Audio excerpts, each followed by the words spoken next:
और गीत भी बनाया जाता है हर महोत्सव के अवसर पर, तो इस बार वह भी पूरा अवसर नहीं मिला। जैसे तैसे 2-4 आंकुड़ियाँ इकट्ठी कर लिए, बस समय नहीं मिला। कुछ चिंतन के कार्यक्रम, कुछ नए नए, और मैं इसमें विश्वास करता हूँ कि हर प्रवाह को लिफ्ट देना जरूरी है। मैंने देखा है बड़ी बड़ी नहरें, नदी नुमा नहरें बह रही है, आगे जाकर गति शिथिल हो जाती है तो उन्हें फिर लिफ्ट दी जाती है। मैं मर्यादा महोत्सव के अवसर पर सबसे पहले हमारे साधुओं, साध्वियों, समणियों से एक बात कहना चाहता हूँ कि उनकी आँखें, उनके चरण उस दिशा में जाएं, आगे बढ़े जहाँ स्थिरीकरण है, शिथिलता का नाम नहीं है। कोई भी जो बद्ध नियम है उसमें शिथिलता न आए।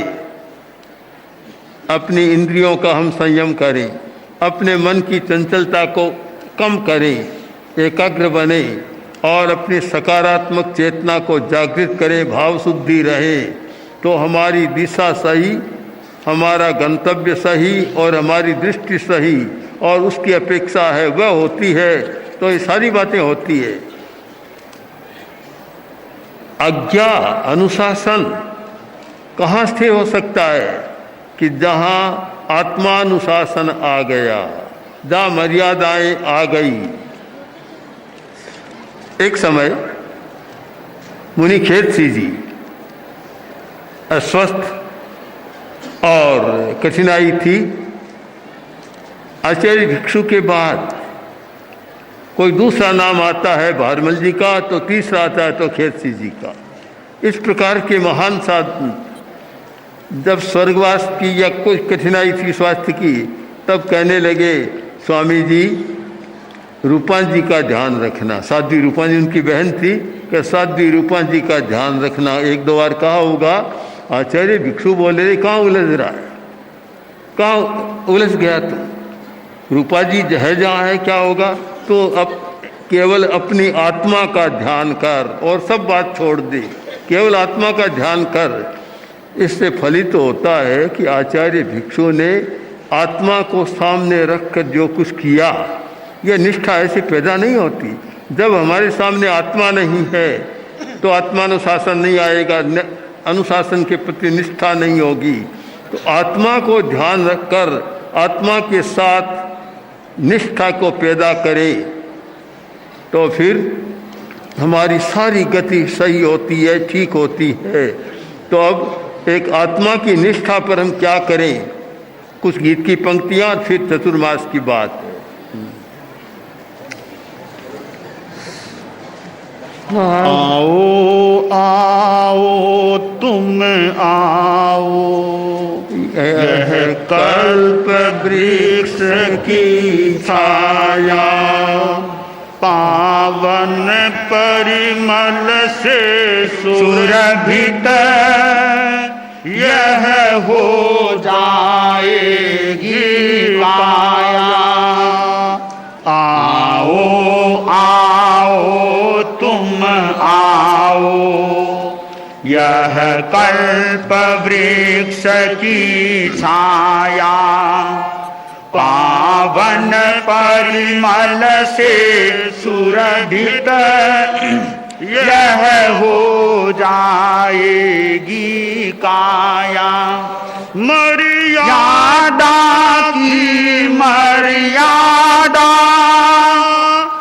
अब अपना रूप निखारे, अनुशासन का अनुशासन सब समुचित पाव पसारे। अर्पण दर्पण में देखें हम अपना रूप सवाया, पावन परिमल से सुरभित यह हो जाएगी काया। एक होती है मर्यादा और एक है मर्यादा की मर्यादा। मर्यादा तो हमारे सामने है, वाचन किया गया है, पर मर्यादा की मर्यादा क्या है? अपने आप को देखना, यह है मर्यादा की मर्यादा। जब तक व्यक्ति अपने आप को नहीं देखता, उस पर मर्यादा थोपो, सामने तो नहीं करेगा, एकांत में जाकर वह काम कर लेगा। एकांत और विजन यानी परिजन जनों सही जनता से संकुल स्थल और एकांत में अकेला, आत्मा की मर्यादा जहाँ आ गई, अपने आप को देखना जिसने सीख लिया वह कोई गलत काम नहीं करेगा। यह मर्यादा की मर्यादा। अनुशासन का अनुशासन, अनुशासन का भी अनुशासन है। जितनी सोड़ उतने पांव पसारे, जितनी सोड़ लंबी हो उतने ही पांव पसारे, ज़्यादा न पसारे, जितनी सोड़ हो। यह है अनुशासन का अनुशासन। यह सब आत्मस्थ व्यक्ति जब होता है तब ये स्थितियां बनती है।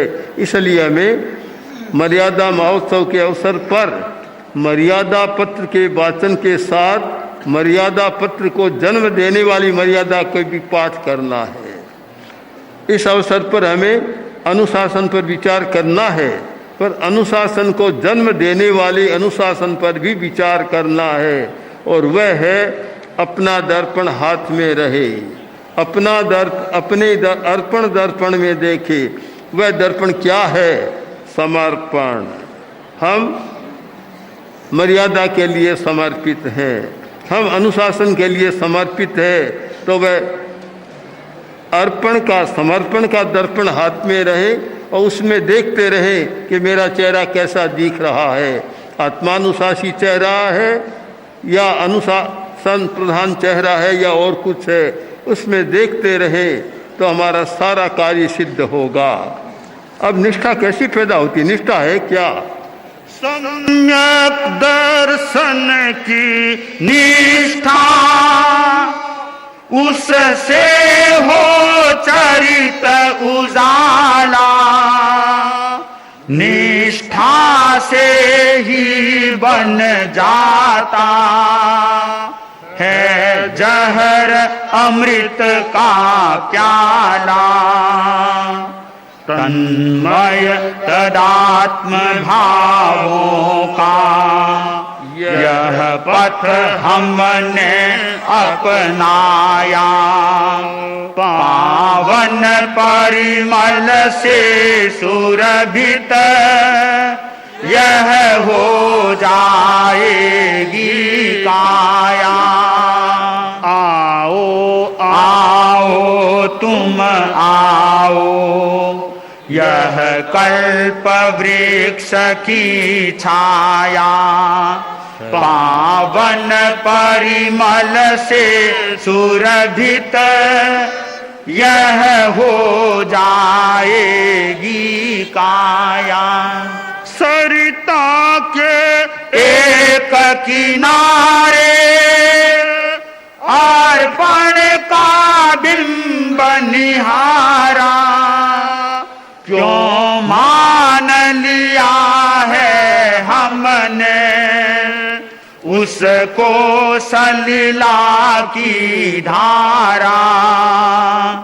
इस तट उस तट की दूरी को किसने निकट बनाया, पावन परिमल से सुरभित यह हो जाएगी काया।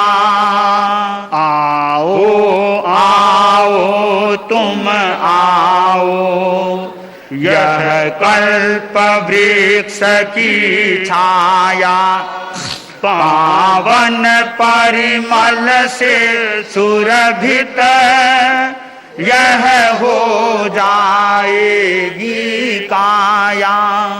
नदी के एक तट पर आचार्य भिक्षु खड़े हैं और सामने दूसरे तट पर भारमल जी स्वामी। तो अब वह क्या था? लोगों ने बीच में क्या था कि जल का प्रवाह तो हमने स्थूल आंखों से देख लिया।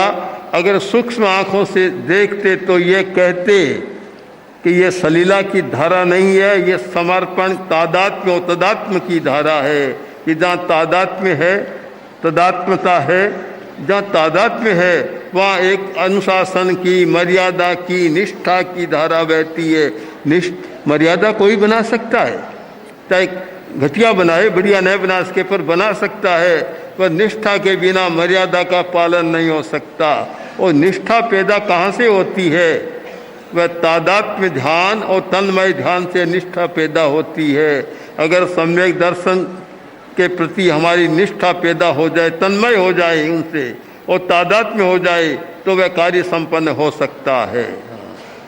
तुलसी की उस यात्रा से सबका मन आकर्षित है।